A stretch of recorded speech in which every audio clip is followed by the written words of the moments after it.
여러분, 안녕하세요. 인생의 황혼기에 접어들고 계신가요? 아니면 머지않아 그 시기를 맞이할 준비를 하고 계신가요?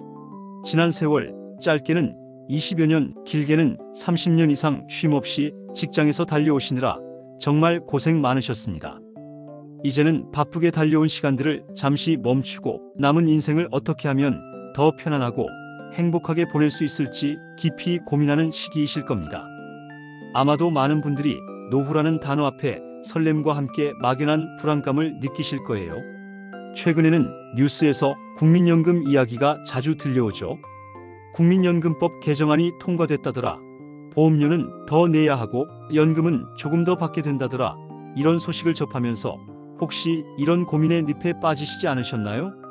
이제 회사를 그만둬서 당장 수입이 없는데 과연 국민연금 보험료를 계속 내야 하는 걸까? 아니면 이제 그만둬도 괜찮을까? 도대체 무엇이 나에게 정말 유리한 선택일까? 이런 질문들은 아마 여러분 마음속에 맴돌고 있을 겁니다. 저도 이 주제로 많은 분과 상담하면서 느끼는 점은 명확한 정보가 부족해서 불안해하시는 경우가 많다는 것입니다. 그래서 오늘은 여러분의 답답한 마음을 시원하게 뻥 뚫어드리고자 합니다. 국민연금 전문가와 함께 여러분이 가장 궁금해하실 만한 질문들을 Q&A 형식으로 하나하나 짚어보고 여러분의 소중한 노후 자산을 지키는 데 결정적인 도움이 될 핵심 꿀팁까지 전부 알려드릴 테니 오늘 영상은 단 한순간도 놓치지 마시고 마지막까지 꼭 시청해주세요. 분명 후회 없는 선택을 하는데 큰 도움이 될 겁니다. 자, 그럼 첫 번째 질문부터 시작해 볼까요? 첫 번째는 많은 분이 가장 헷갈려 하시는 부분입니다. 직장에서 퇴직하면 국민연금공단에 별도로 신고해야 하나요? 결론부터 말씀드리면 별도로 신고할 필요는 없습니다. 대부분의 경우 여러분이 직장에서 퇴직하시면 국민연금 사업장 가입자에서 자동으로 지역 가입자로 전환됩니다. 이 과정은 공단 시스템에서 자동으로 처리되니 크게 걱정하실 필요는 없어요. 전환이 완료되면 여러분이 거주하고 계신 주소지로 지역 가입자 자격 취득 신고서라는 서류가 우편으로 발송될 겁니다. 이 서류를 받으셨다면 이제 여러분은 두 가지 중요한 선택지 중 하나를 신중하게 고르셔야 합니다. 첫 번째는 납부 예외 제도를 신청하는 것입니다. 만약 지금 당장 직장을 그만둬서 소득이 없는데 어떻게 연금 보험료를 내지? 라고 생각하신다면 이 제도를 신청하시면 됩니다. 특히 지금 실업급여를 받고 계시더라도 납부 예외 제도 신청이 가능해요. 여기서 중요한 점은 국민연금에서는 실업급여를 여러분의 소득으로 보지 않는다는 사실입니다.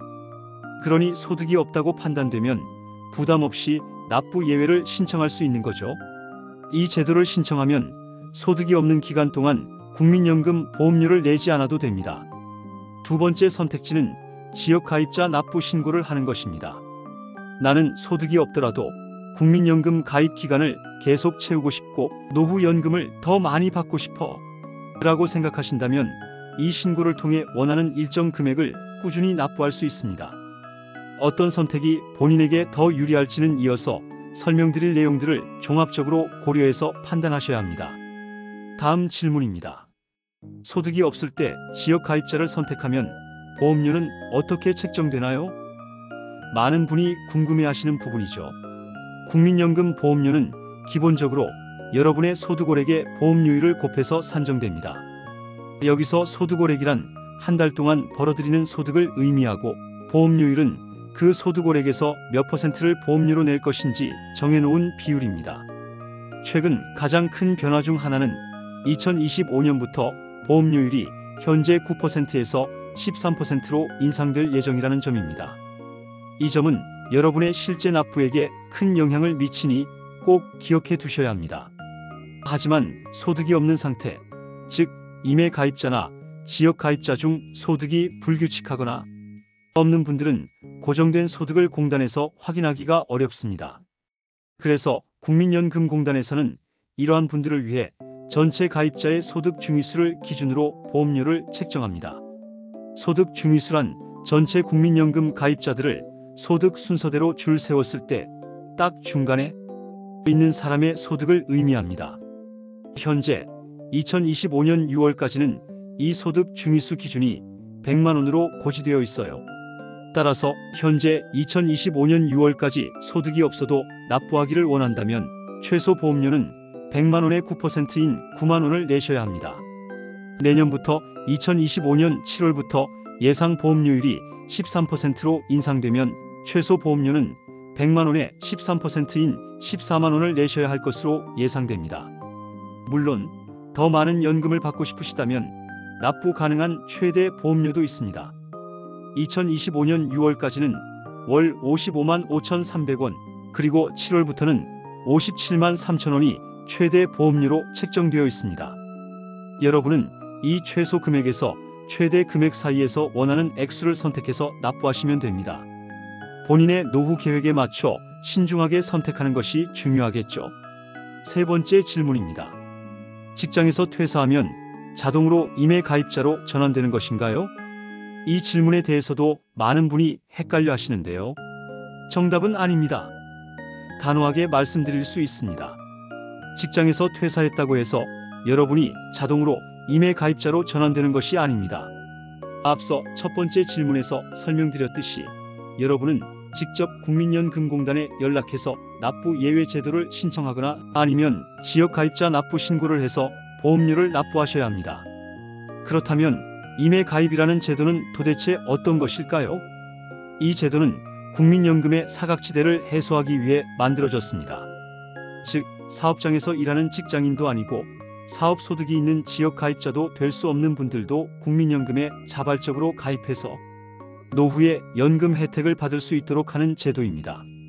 본인이 희망할 경우 신청에 의해 임해 가입자가 될 수 있습니다. 임해 가입자의 대표적인 경우를 몇 가지 알려드릴게요. 가장 흔한 경우가 바로 남편이 직장 생활을 하고 있어서 소득이 없는 전업주부입니다. 두 번째는 18세 이상 27세 미만인 젊은 층 중에서 아직 학생이거나 군 복무 등으로 소득이 없는 분들, 혹은 국민연금을 납부한 사실이 없는 분들도 본인의 의지에 따라 임해 가입자가 될 수 있습니다. 이처럼 임해 가입은 소득 활동을 하지 않더라도 노후 준비를 하고 싶은 분들을 위한 중요한 제도라고 이해하시면 됩니다. 다음 질문입니다. 퇴사 후 최저 보험료를 내다가 프리랜서 활동이나 자영업으로 비정기적인 소득이 발생하면 보험료가 인상되나요? 네, 맞습니다.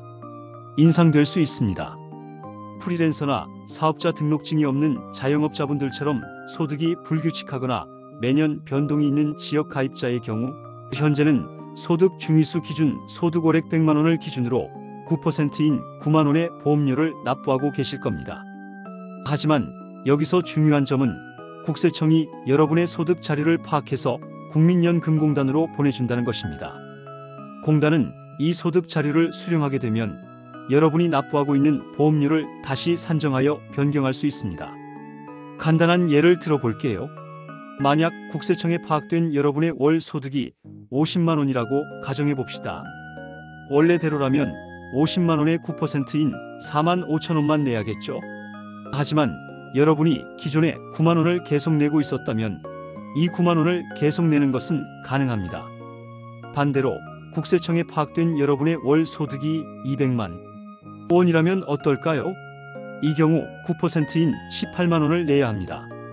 이때 난 처음에 9만 원만 신고했으니 9만 원만 낼래라고 할 수는 없습니다. 이 경우에는 18만 원을 계속 내셔야 합니다. 즉, 여러분이 최초에 책정된 보험료보다 더 많이 내는 것은 가능하지만 소득이 늘어났을 때 적게 내는 것은 불가능하다는 점을 꼭 기억하세요. 소득 변동이 있을 경우 국민연금 보험료도 함께 변동될 수 있다는 것을 염두에 두시는 것이 좋습니다. 다섯 번째 질문입니다. 과거 실직이나 폐업으로 국민연금을 납부하지 못한 기간이 있습니다. 현재 소득이 발생하고 있는데 과거에 납부하지 못한 보험료를 지금 납부할 수 있을까요? 그리고 금액이 크면 할부로 낼 수도 있나요? 아주 중요한 질문이자 많은 분께 실질적인 도움이 될 수 있는 내용입니다. 정답은 가능합니다. 이 제도를 우리는 연금보험료 추납제도, 줄여서 추납이라고 부릅니다. 이 제도를 잘 활용하면 노후 연금액을 늘릴 수 있는 좋은 기회가 될 수 있습니다. 다만 몇 가지 중요한 조건이 있습니다. 첫째, 추납은 자격 상실 시에는 불가능합니다. 즉, 현재 여러분이 국민연금에 소득을 신고하고 있거나 임해 가입 중인 경우에만 추납이 가능하다는 점을 꼭 기억해 주세요. 국민연금 가입 자격이 없는 상태에서는 추납 신청이 어렵습니다. 둘째, 추납 대상 기간은 사업 중단이나 실직 등 연금 보험료를 납부할 수 없었던 납부 예외 기간에 해당합니다. 예를 들어 퇴직 후 소득이 없어 납부 예외를 신청했던 기간 등이 여기에 해당되겠죠. 단, 여기서 중요한 제한이 있습니다. 최대 10년 미만의 기간만 추납 대상으로 인정됩니다. 너무 오래전에 납부하지 못했던 기간은 현재 추납이 불가능하다는 점을 명심해야 합니다. 납부 방법은 크게 두 가지입니다. 추납해야 할 보험료가 크지 않다면 전액을 한 번에 납부할 수 있습니다. 만약 금액이 커서 한 번에 납부하기 부담스럽다면 월 단위로 최대 60회, 즉 5년까지 분할하여 납부할 수 있습니다. 물론 분할 납부 시에는 현재 1년 만기 정기예금 이자율이 가산된다는 점을 알아두세요. 자, 여기서 추납의 최대 장점을 알려드릴게요. 바로 절세 효과입니다. 여러분의 종합소득이 많이 발생한 해에 추납을 하면 그 해에 납부한 국민연금 보험료가 종합소득에서 전액소득 공제가 됩니다. 이건 정말 강력한 혜택입니다. 예를 들어 프리랜서로 고액의 수입이 발생했거나 사업소득이 크게 늘어 세금 부담이 클 것 같은 해에 추납을 하면 납부한 연금액만큼 소득이 줄어들어 세금을 크게 아낄 수 있습니다. 구체적으로는 최대 6.6%에서 49.5%까지 절세 효과를 볼 수 있어 매우 유리합니다. 이 꿀팁을 잘 활용하시면 세금도 줄이고 노후 연금액도 늘리는 일석이조의 효과를 누릴 수 있습니다. 꼭 기억하시고 활용해 보세요. 여섯 번째 질문입니다. 실직 후 구직 기간 동안 실업 크레딧 제도를 활용하면 보험료 25%만 내면 된다고 해서 공단에서 75%를 부담해 준다던데 사실인가요? 네, 이 질문은 사실입니다. 정말 여러분이 꼭 알아두셔야 할 유용한 제도입니다. 실업 크레딧 제도는 구직급여, 즉 실업급여를 받고 계신 분들이 국민연금 보험료 납부를 희망할 경우 적용되는 제도입니다. 여러분이 본인 부담분 연금 보험료의 25%만 납부하면 나머지 75%는 국가에서 지원해 줍니다. 예를 들어 한 달 보험료가 10만 원이라면 여러분은 2만 5천 원만 내고 국가가 7만 5천 원을 내주는 식이죠. 이는 국민연금 가입 기간을 계속 유지하고 늘리는 데 매우 큰 도움이 됩니다. 다만 이 지원은 생애 최대 12개월까지만 추가 지원됩니다. 길게 계속 받을 수는 없다는 점을 알아두셔야 해요. 구체적인 계산 예시를 들어볼게요. 실업급여가 월 180만 원이었다면 국민연금 보험료 산정을 위한 인정소득은 이 금액의 절반인 90만 원이 기준이 됩니다. 그런데 실업크레딧 제도의 인정소득은 최대 70만 원을 초과할 수 없도록 상한선이 정해져 있습니다. 따라서 70만 원을 기준으로 보험료가 산정됩니다. 국민연금 보험료율 9%를 적용하면 월 보험료는 70만 원의 9%인 6만 3천 원이 됩니다. 이 6만 3천 원의 25%인 15,750원만 여러분이 내시면 1개월의 가입 기간이 추가되는 엄청난 혜택을 누리게 됩니다. 월 15,000원 정도의 금액으로 국민연금 가입 기간을 이어갈 수 있는 것이죠. 하지만 실업 크레딧 제도는 모두에게 해당되는 것은 아닙니다. 재산 및 소득 제한 기준이 있습니다. 재산 기준, 재산세 과세 표준의 합이 6억 원 이하여야 합니다. 주택, 토지 등 보유 자산의 과세 표준 합계. 소득 기준, 연간 종합소득 금액 사업소득이나 근로소득은 제외한 이자, 배당, 연금, 기타 소득 등의 합계 2,680만 원 이하여야만 신청할 수 있습니다. 실업 크레딧은 정부가 국민연금 사각지대를 해소하고 실직으로 인한 노후 준비 단절을 막아 국민연금 수급 기회를 확대하기 위해 시행된 매우 의미 있는 제도입니다. 새로운 시작을 준비하는 실업 기간에도 최소한의 부담으로 노후 준비를 꾸준히 이어갈 수 있는 아주 유용한 제도이니 해당되시는 분들은 주저하지 마시고 꼭 신청하시길 강력히 권해드립니다. 이제 가장 신중하게 판단해야 할, 그리고 많은 분이 가장 궁금해하실 만한 질문입니다. 20대 후반에 직장 생활을 시작해서 53세에 실직했습니다. 국민연금은 60세까지 납부할 수 있다던데 소득이 없는 기간에 지역가입자로 신청해서 계속 납부하는 것이 과연 유리할까요? 아마 이 영상을 시청하고 계신 분들은 이런 현실적인 고민을 하는 분들이 정말 많으실 겁니다. 노후에 대한 불확실성 속에서 어떤 선택이 최선일지 판단하기는 쉽지 않습니다. 제 대답은 신중하게, 아주 신중하게 잘 판단하라 입니다. 이 질문은 단순히 연금을 더 많이 받느냐 아니냐의 문제가 아니라 세금과 건강보험료라는 복잡한 요인들이 얽혀 있기 때문입니다. 국민연금 보험료를 낼 때 여러분이 직장 생활을 하면서 불입한 연금은 소득 공제 혜택을 받습니다. 즉, 세금을 계산할 때 그만큼 소득에서 제외되어 세금 부담이 줄어들죠. 하지만 실직 후 소득이 없는 상태에서 보험료를 납부하면 소득 공제를 받지 못한 기간이 됩니다. 나중에 여러분이 공적연금, 즉 국민연금을 수령할 때 국가에서는 연금소득세를 부과합니다. 이때 세금을 부과하는 방식이 중요한데요. 과거에 소득 공제를 받은 국민연금 납부액에 해당하는 연금은 연금소득으로 보아 세금을 부과합니다. 하지만 소득 공제를 받지 못한 금액에 해당하는 연금은 소득이 아니기 때문에 세금이 부과되지 않습니다. 이 차이를 꼭 이해하셔야 합니다. 자, 그런데 여기서 또 다른 중요한 변수가 있습니다. 바로 건강보험료입니다. 건강보험공단에서는 공적연금 소득을 소득 공제를 받았든 받지 않았든 간에 무조건 소득으로 봅니다. 즉, 여러분이 국민연금을 많이 수령하게 되면 그만큼 건강보험료가 올라갈 수 있다는 점을 반드시 염두에 두셔야 합니다. 자칫 잘못하면 연금을 많이 받아서 좋다고 생각했는데 오르는 건강보험료 때문에 실질적인 이득이 줄어들 수도 있다는 거죠. 이 부분은 많은 분이 간과하는 지점입니다. 여기서 정말 중요한 꿀팁 하나 더 알려드릴게요. 만약 여러분이 소득 공제를 받지 못한 기간에 국민연금을 불입하셨다면 반드시 연금 개시 전에 국민연금공단에 홈택스에서 출력한 소득세액 공제 확인서를 제출하셔야 합니다. 이 서류를 제출해야만 소득 공제받지 못한 금액에 대해서는 연금소득세가 과세되지 않습니다. 이걸 깜빡하고 제출하지 못하면 나중에 연금 수령 시 전액에 대해 연금소득세가 과세될 위험이 있습니다. 이처럼 중요한 서류 제출 시기를 놓치는 분들이 상당히 많으니 꼭 기억해 두시고 미리 준비하셔야 합니다. 그럼 국민연금을 수령할 때 세금 신고는 어떻게 해야 할까요? 복잡하다고 생각하실 수 있지만 크게 두 가지 경우로 나누어 볼 수 있습니다.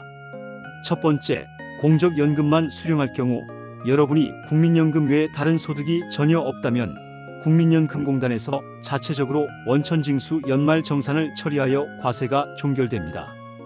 이 경우에는 별도로 세무서에 방문하거나 세금 신고를 하지 않으셔도 되니 편리하겠죠. 두 번째, 공적연금 외에 다른 종합소득이 있을 경우 만약 여러분이 국민연금 외에 사업소득, 임대소득, 근로소득 등 다른 종류의 종합소득이 있다면 이야기가 달라집니다. 이때는 국민연금 소득과 다른 모든 종합소득을 합산해서 종합과세가 된다는 점에 유의하셔야 합니다. 종합소득세율은 소득이 많아질수록 높아지기 때문에 국민연금 수령액과 다른 소득이 합쳐져 세금 부담이 커질 수 있습니다. 이 점을 미리 파악하고 대비하는 것이 중요합니다. 자, 이제 오늘 내용의 가장 중요한 결론을 다시 한번 명확하게 정리해 드리겠습니다. 안 내도 될 때 굳이 내지 말고 소득이 많이 발생한 해에 소득 공제용으로 추납하라. 국민연금 납부액은 납부 시 전액 소득 공제가 되어 절세 효과가 매우 큽니다. 하지만 소득이 없는 기간에 무리하게 국민연금을 납부하는 것은 소득 공제 혜택도 받지 못하고 나중에 연금을 수령할 때 복잡해질 수 있습니다.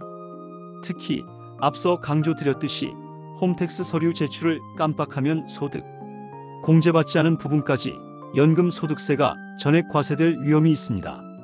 게다가 다른 종합소득이 있을 경우 국민연금 소득이 합산되어 종합과세될 수 있는 리스크도 존재합니다. 더 중요한 점은 연금 수령 시 건강보험료 산정 기준 소득에는 국민연금 수령액이 무조건 포함된다는 것입니다.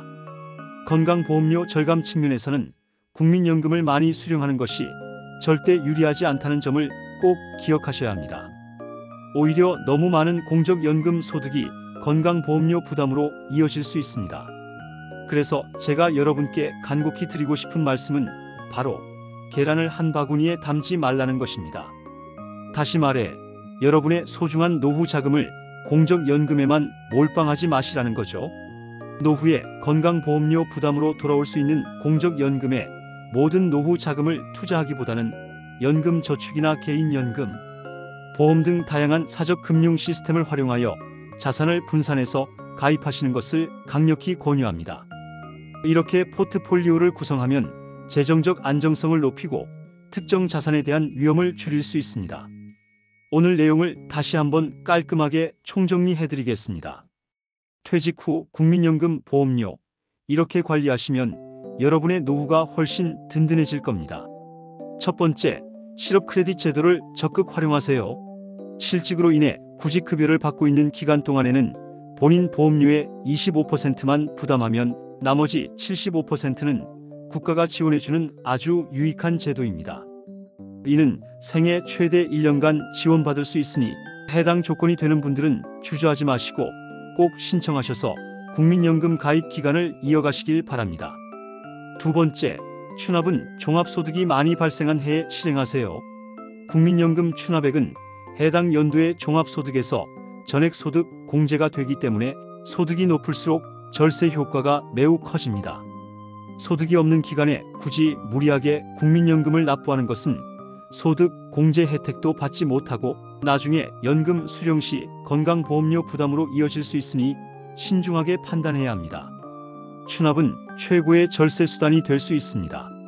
세 번째, 국민연금의 대체 수단인 사적연금 포트폴리오를 구성하세요. 국민연금, 공무원연금, 교직원연금 등 공적연금 수령액이 많을 경우 건강보험료 측면에서는 상대적으로 불리해질 수 있습니다. 따라서 노후연금은 공적연금에만 의존하기보다 연금저축, 비과세 장기 저축성 보험, 개인연금, 퇴직연금 등 다양한 사적연금을 활용하여 안정적인 노후 포트폴리오를 구성하시는 것이 현명합니다. 오늘 말씀드린 국민연금에 대해 더 궁금한 사항이 있으시다면 언제든지 국민연금공단 고객센터 1355로 전화하시거나 가까운 국민연금관리공단 지사에 직접 방문하셔서 내 연금 상담을 받아보시길 바랍니다. 내 연금 예상액을 시뮬레이션으로 받아보고 향후 불입, 금액에 따른 연금액 변화도 상세하게 안내받을 수 있으니 꼭 활용해보세요. 이번 시간에는 퇴직 후 국민연금 보험료 납부에 대한 여러분의 다양한 궁금증을 해소하고 현명한 노후 설계를 위한 중요한 정보들을 함께 알아보았습니다. 노후를 고민하는 많은 시청자분들께 이 영상이 명쾌한 해답과 함께 든든한 등대가 되었기를 진심으로 바랍니다. 여러분의 소중한 노후를 더욱 편안하고 풍요롭게 준비하는 데 도움이 되셨기를 바라며 다음 시간에는 더욱 유익하고 알찬 정보로 다시 찾아뵙겠습니다. 오늘 영상이 여러분께 도움이 되셨다면 구독과 좋아요, 그리고 알림 설정 부탁드립니다. 시청해주셔서 정말 감사합니다.